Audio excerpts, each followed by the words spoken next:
For more on this story, we go live to Chicago in the U.S. to talk to Ellie Joseph James, radio host and political commentator. Mr. James, thank you so much for being with us. What do you think of the points of concern raised by the Iranian ambassador to the UN regarding the issue of Palestine, such as the demolition of Palestinian homes that's been going on for years, the arrests of Palestinians for no charges, especially the arrests of Palestinian children, and Gaza's blockade, all of which are a violation of international law?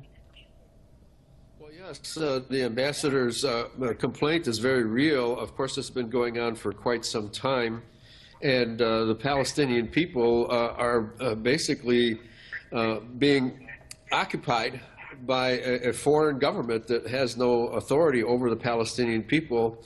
The only authority they have is violence.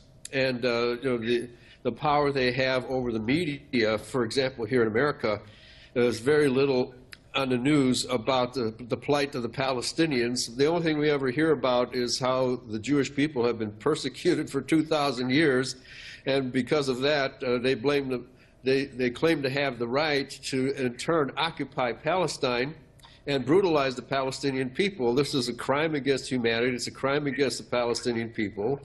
And I really think what needs to happen is that the world, and it may have to be an organization outside of the United Nations, maybe Iran can take the initiative here, and start another version of the UN which will boycott Israeli goods and start putting pressure on the Israelis, who always deal in bad faith. They never keep any of their promises, and they continue to do violence against the Palestinians with no regard for their lives.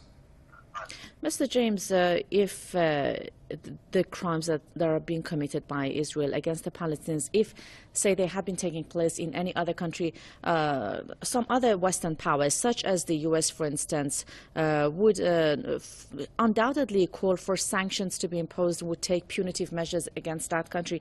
How come we are seeing what's going on in the Palestinian territories against the Palestinian people under Israeli occupation on a daily basis without any concrete measures being taken, except for some condemnations and some statements every now and then by the UN or the U.S.? Well, it's all talk, and the Israeli state never deals in good faith, always makes promises that it never keeps, and they can make a promise one day and break it the next. That's how unreliable their word is. They're simply an occupying force that has no regard for human life, and I really think the world at large needs to take a different approach to the Israeli state, which is a violent, occupying war power, and has always been a war power. They took over Palestine by force with no regard for the rights of Palestinians, and they intend to keep doing this. Okay, this is, in fact, the Israeli Justice Minister, Eilat Shaked, stated recently, as long as we are in the government, there will be no Palestinian state. There will be no settlement evacuations, and we will not give any land to our enemies. This is the Justice Minister of the Israeli state. This is what you're dealing with. They will not deal honestly or fairly with anybody. Okay, Ellie Joseph James, radio host and political commentator, talking to us live out of Chicago. Thank you so much for being with us.